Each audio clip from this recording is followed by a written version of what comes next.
Have you guys seen Jordan Peele's Antebellum? Me neither. Apparently, though, it's about a woman who wakes up in the middle of a slave plantation and has to deal with being a modern person who was put into a position where she is living through antebellum slavery. Now, personally, I am a little bit tired of slave narratives, which is why I did not go see that film. But as it turns out, that film may have been a little bit too close to reality, as it was recently revealed that a white family has been adopting Black children who they use as slaves. And believe it or not, that is actually not that uncommon. And as an adoptee, I felt the need to talk about this particular story. But I'm getting ahead of myself. Hi, my name is katblaque, and I like to think that I make diverse media commentary for introspective hot people.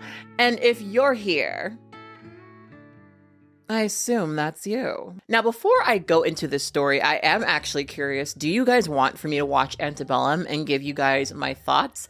If I did that, I would do it over on my side channel, Movies in My Closet, which is the channel where I review movies and television shows. I am always up for suggestions for that channel. Right now, I think I'm going to potentially do a video about Challengers. People have also asked me for Interview with the Vampire, the new series that just came out. And also I've gotten a lot of requests for I Saw the TV Glow. Please hop over to my side channel where I'm asking currently for suggestions for future videos. There's always stuff to talk about, but I'm, trying to spend my time doing what y'all want to see. This is the case where Donald Lance and Jeannie Whitefeather were arrested after deputies found their adopted teens locked in a barn last fall in Sissonville. But there is a family that we have been calling CPS on multiple times. He has 2 kids locked in an outbuilding.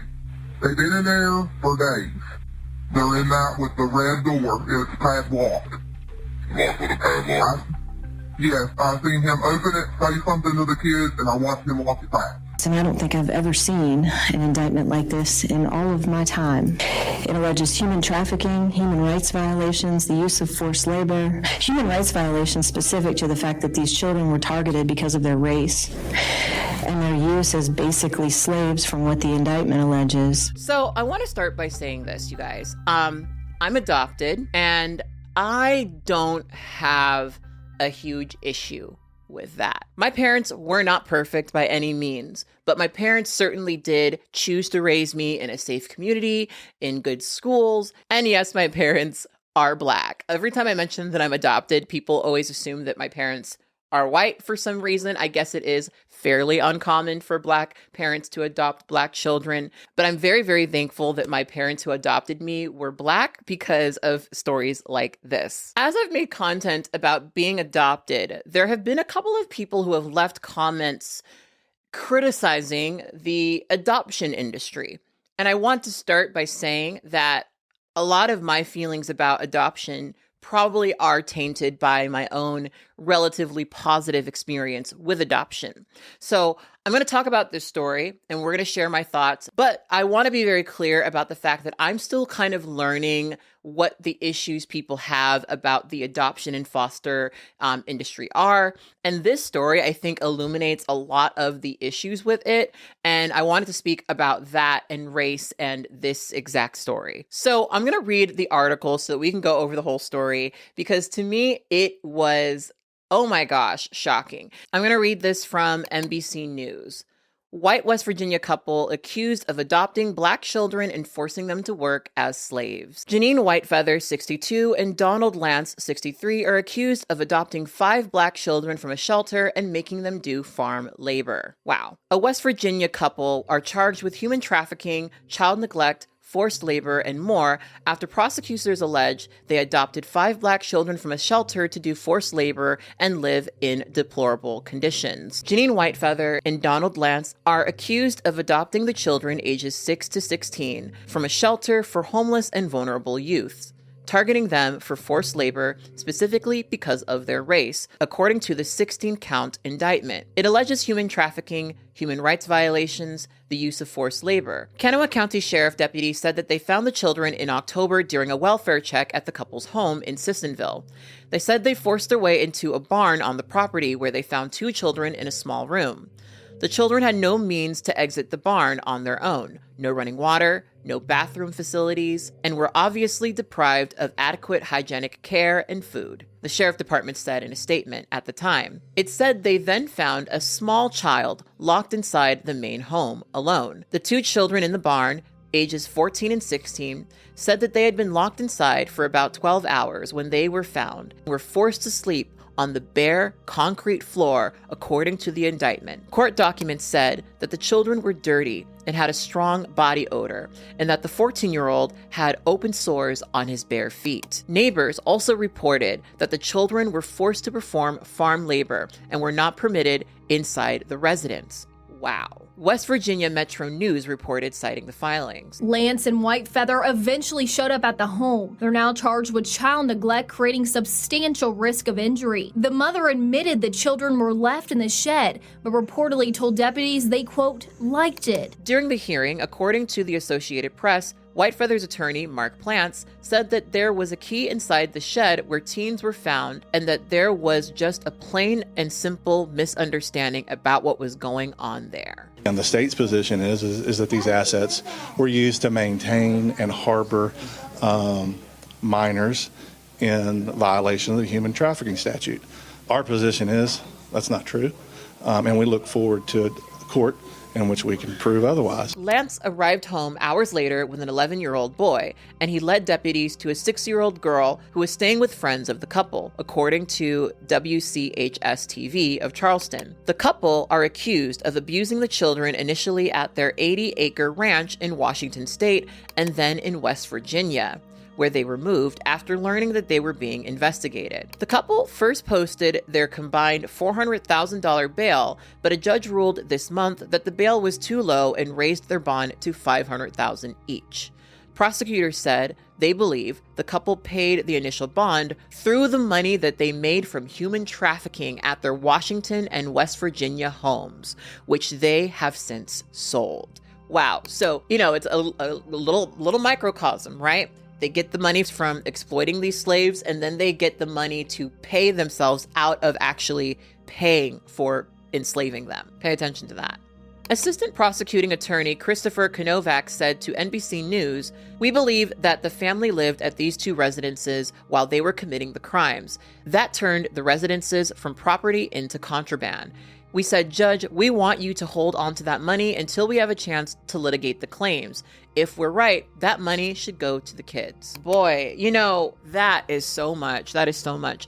One of the things that has been making me feel a little pessimistic, we'll say, is my knowledge that I now have that there are actually white people in this country who want to bring back slavery.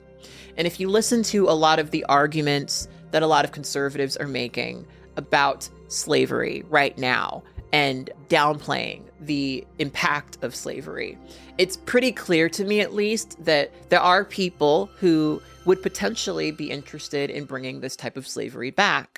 And I think it's also worth mentioning that one of the only reasons why stuff like this happens is because slavery was abolished, right? So people have to find these interesting loopholes in order to get slaves, essentially.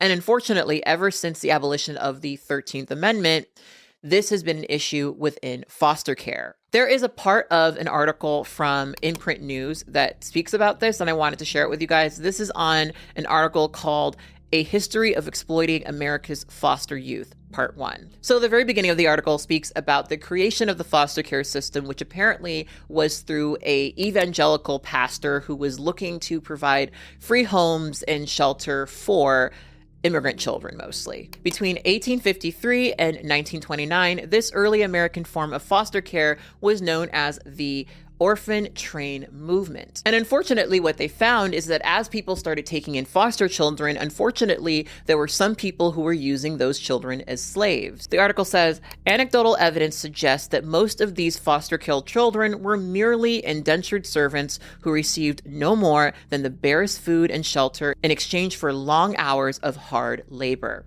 Some families even took in groups of foster care children merely to work on their farms and ranches. They were more like slaves than family members. This was especially true after the 13th Amendment of the United States Constitution abolished slavery at the end of the Civil War in 1865. Some indentured foster kids replaced slaves as cheap labor and suffered the same inhumane miseries, including neglect, abuse, rape, and murder. And with no systems to monitor the conditions in which these young people lived, and few laws to safeguard them, these early American foster children suffered terribly for want of affection and protection. They were also unwitting participants of social engineering. Brace and his evangelical reformers were most concerned with removing Catholic children from the inner cities and placing them with Protestant farming families. They considered Catholics subhuman, but they also believed that wholesome Protestant parenting and proselytizing could transform naive young Catholics into good Protestants and upstanding members of society. So it's this another excuse, right, to dehumanize a group of people to justify enslaving them, right? So I'll link that article in the description box so that you guys can read it. It is actually one of 3 articles, and I think it's definitely worth checking out. But yeah, I mean, the American foster care system has sort of been messed up from the very, very beginning. And in this particular case, one of the reasons why they're pursuing certain charges is because they deliberately picked out Black children in order to exploit them. And it doesn't surprise me that this couple decided to go and adopt a bunch of Black kids and put them to work because they were the easiest ones to procure. And I think that we need to highlight stories like this because unfortunately there are people who want to do stuff like this again. And unfortunately there are people who abuse the foster care system in this way. Situations like this where the family is white and the adoptive child is Black are called transracial adoptions. And I did do an interview forever ago with a woman who was transracially adopted. Her screen name is Only Black Girl. Shout out to Rebecca. She sat down with me and spoke to me about all of this stuff many years ago, and it was very, very illuminating. I am thankful that I was adopted by a Black family because for me personally, I didn't have to deal with that degree of racial trauma. This was one of those situations that just made me feel so terrible that something like this could happen because, you know, these kids, they're in a situation where no one is aware that stuff like this is happening to them. They don't have people that they're related to who could check in on them. And you know, even though there are obviously criticisms that we can have about the adoption industry, about the foster care system, I will say that there's a part of me that when I heard this story made me feel very thankful that I was adopted by good parents because I know that so many kids aren't. I think we need to really pay attention to stuff like this because I think we're going to see slightly more of it in coming years, unfortunately. And I feel that way largely because that's the natural result of people trying to discourage full education about slavery in America, right? There's a concerted effort to remove Black History Month from our education system. And the reason why we need to keep it there is so that we don't have stuff like this continually happening over and over again. Like I said, I could really stand to unpack some of my feelings about adoption and fostering. But I will say that part of me hearing this story does make me feel very thankful that I was adopted by parents who were good. But I guess the general issue with the adoption and foster care industry is that it puts children in a situation where they're essentially just the product. So I'm very curious, were you surprised to hear about this story? I will say that of the things I've heard in the news lately, while this was kind of surprising, this really wasn't that surprising. I'll never forget when I was in Virginia, I had a long car ride with a Trump supporter, and he worked on a farm, and he was telling me about how he has a hard time keeping workers on his farm, especially because of, you know, immigrants leaving in certain areas of Virginia at the time. This was like 2016, right when he got elected, right? There were a lot of people who were leaving, and there was an impact on a lot of farmers. And typically these farmers would have their children work the farm, but increasingly, children are less and less interested in doing that type of work, and they're not staying on the farm. And I understand that that's probably why people like this did this. So I guess in a very depressing way, none of this was very surprising to me. But I'm very curious to hear what you have to say. So please leave your comment in the comment box below. I would love to hear it, especially if you are a person who has very specific feelings against adoption or foster care. I would really love to hear what you have to say about that, especially if you're somebody who has a personal experience with it.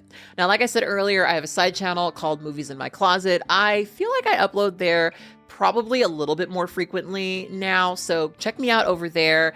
It's more fun and relaxed. You know, we will be back to doing video essays over here, but I've been kind of enjoying these videos for a bit. And right now you're seeing some Patreon people who have been supporting me for quite some time. These are my Patreon producers who are my $20 members. Thank you guys so much for supporting me over there on Patreon. It is the way that I'm able to continue doing this. So thank you so much for all the support that you guys have given me over the years. It means a lot, especially right now. And as per usual, I want you to always remember and to never forget that you are beautiful and you are loved. Bye.